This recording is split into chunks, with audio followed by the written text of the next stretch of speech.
राजस्थान देख रहे हैं आप और मैं हूं आपके साथ शिवानी मिश्रा। न्यूज़रूम लाइव की शुरुआत करेंगे बड़ी खबर के साथ। हनुमानगढ़ से बड़ी खबर आपको बता दें, इथेनॉल फैक्ट्री का विरोध लगातार किसानों की ओर से किया जा रहा है। हनुमानगढ़ में अब एक बार फिर महापंचायत होगी। राठीखेड़ा गांव में महापंचायत का आयोजन होगा। इथेनॉल फैक्ट्री के विरोध में किसान डटे हुए हैं। 17 दिसंबर को जिला कलेक्ट्रेट पर प्रदर्शन की चेतावनी दी गई है। महापंचायत को लेकर गांव में जनसंपर्क में किसान जुटे हुए हैं। किसानों ने प्रशासन को 16 दिसंबर तक का समय दिया है। जिला प्रशासन ने किसान नेताओं को वार्ता का न्योता भेजा है और आज शाम 6 बजे जिला कलेक्ट्रेट में वार्ता होगी। वार्ता में सहमति बनने का प्रयास किया जाएगा और 16 दिसंबर तक एमओयू रद्द नहीं होने पर 17 दिसंबर को महापंचायत होगी। राकेश टिकैत जैसे कई बड़े किसान नेता इसमें शामिल होंगे। महापंचायत को लेकर अलर्ट मोड पर पुलिस प्रशासन है। महापंचायत को लेकर भारी पुलिस जाब्ता तैनात किया जाएगा।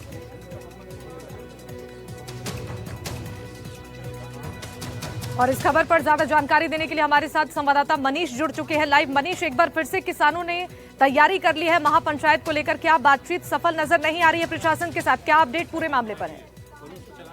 जी बिल्कुल, ये जो 12 तारीख को जो समझौता हुआ था किसान प्रतिनिधि मंडल के साथ में प्रशासन का, उसके अगले दिन ही किसानों ने महापंचायत की दोबारा से जो पूर्व घोषित प्लान था उसी के अकॉर्डिंग महापंचायत 17 दिसंबर को करने की बात कह दी थी, जिसके बाद से लगातार जो प्रशासन है वो भी बातचीत के प्रयास कर रहा था। वहीं दूसरी ओर जो किसान है वो बड़ी संख्या के अंदर गांवों के अंदर जनसंपर्क अभियान चलाए हुए हैं।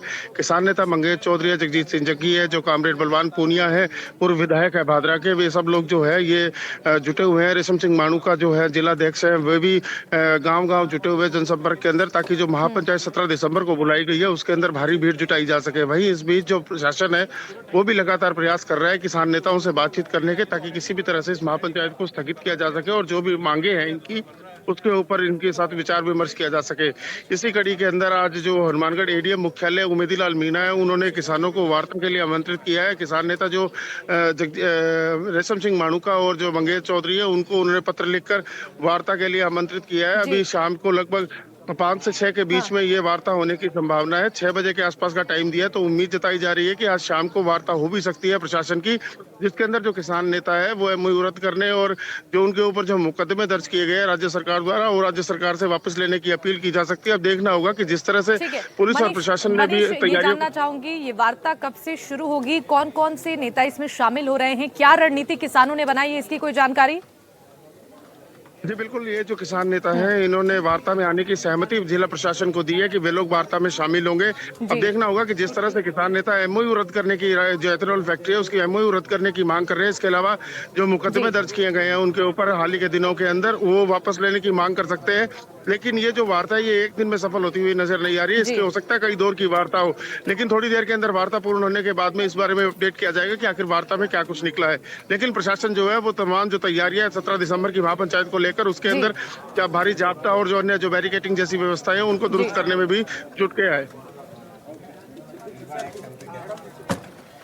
ठीक है मनीष, आपका बहुत शुक्रिया तमाम जानकारी देने के लिए।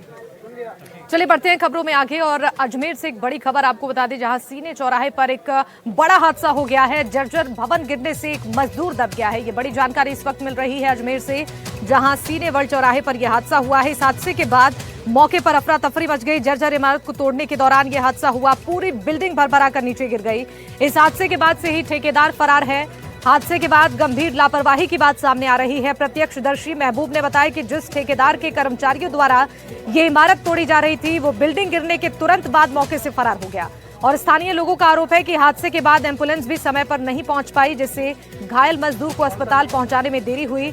मजबूरी में स्थानीय नागरिकों ने ही मजदूर को मलबे से निकालकर निजी साधन से जवाहरलाल नेहरू अस्पताल पहुंचाया। लोगों ने आरोप लगाते हुए दोषी ठेकेदार के खिलाफ सख्त कार्रवाई करने की मांग की है। सर, ये सनवर्ल्ड चौराया है, यहाँ पे कोई बिल्डिंग के तोड़ने का कार्य चल रहा था। मैं यहाँ इसके बाजू में सब्जी की दुकान है, मैं यहाँ सब्जी ले रहा था, जब अचानक ये बिल्डिंग गिरी नीचे, एक व्यक्ति नीचे दब गया। जब हम 3-4 साथी मिलके हमने प्रयास करके कैसे करके उसको बचाया।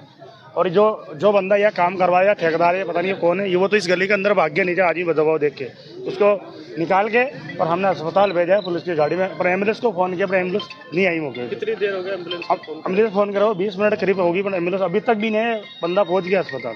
अजमेर के सिनेवर्ल्ड चौराहे पर जर्जर इमारत को तोड़ते समय बड़ा हादसा हो गया। अचानक बिल्डिंग भरभरा कर गिर गई, जिसमें एक मजदूर मलबे में दब गया। मौके पर मौजूद लोगों ने कड़ी मशक्कत के बाद घायल मजदूर को बाहर निकाला और जवाहरलाल नेहरू अस्पताल पहुंचाया, जहां उसकी हालत चिंताजनक बनी हुई है। प्रत्यक्षदर्शियों का आरोप है कि हादसे के बाद ठेकेदार मौके से फरार हो गया, जबकि एम्बुलेंस भी समय पर नहीं पहुंची। घटना ने प्रशासन और निर्माण कार्यों की सुरक्षा व्यवस्था पर गंभीर सवाल खड़े कर दिए। एनडीटीवी राजस्थान, अजमेर से पवन अटारिया।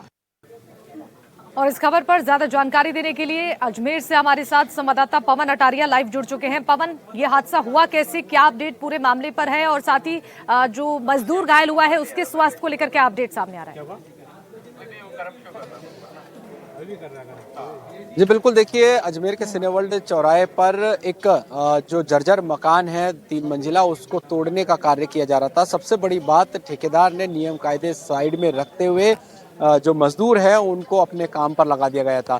ठेकेदार को होना चाहिए था कि उनको सीट बेल्ट और जो हेड है, सर पर है जो हेलमेट, सुरक्षा के जो उपकरण है वो उसको देकर काम कराना चाहिए था, मगर ऐसा नहीं हुआ। बिल्डिंग गिरी, 2 मजदूर दबे, हालांकि एक तो बिल्कुल मामूली खरोच आई थी, एक ज्यादा गंभीर रूप से दब गया था। स्थानीय लोगों ने उसको बमुश्किल निकालकर एक निजी वाहन से अस्पताल पहुंचाया। अब बताया जा रहा है जो मजदूर है उसकी हालत खतरे से बाहर है। चिकित्सकों ने उसका उपचार यहाँ पर शुरू कर दिया और सबसे बड़ी बात, स्थानीय लोगों ने तत्परता दिखाते हुए जो मलबे में दबा युवक था, मजदूर था, उसको मौके से निकाल लिया। फिलहाल जो ठेकेदार है उसकी लापरवाही सामने आ रही है, सुरक्षा उपकरण उसको मुहैया नहीं कराए गए और 3 मंजिल जो कि जर्जर इमारत थी उस पर उसको तोड़ने के लिए यहाँ पर चढ़ा दिया। ये भी बात सामने आ रही है कि जो जर्जर बिल्डिंग थी उसमें से ठेका दिया गया था खिड़की, दरवाजे, एल्यूमिनियम और लकड़ी का जो सामान है उसे निकालने का, उन्हीं को निकालने का और तोड़ने का काम वहाँ पर लगातार जारी था और ऐसे में हादसा यहाँ पर हो गया। फिलहाल पीड़ित जो गंभीर रूप से घायल है, अगर वो ठेकेदार के खिलाफ शिकायत देता है तो निश्चित तौर पर जो स्थानीय गंज थाना पुलिस है वो मामले की जांच यहाँ पर कर सकती है। फिलहाल जो मजदूर है उसकी हालत में सुधार यहाँ पर आ रहा है। ठीक है पवन, आप बने रहिएगा हमारे साथ, आपसे आगे भी अपडेट लेंगे।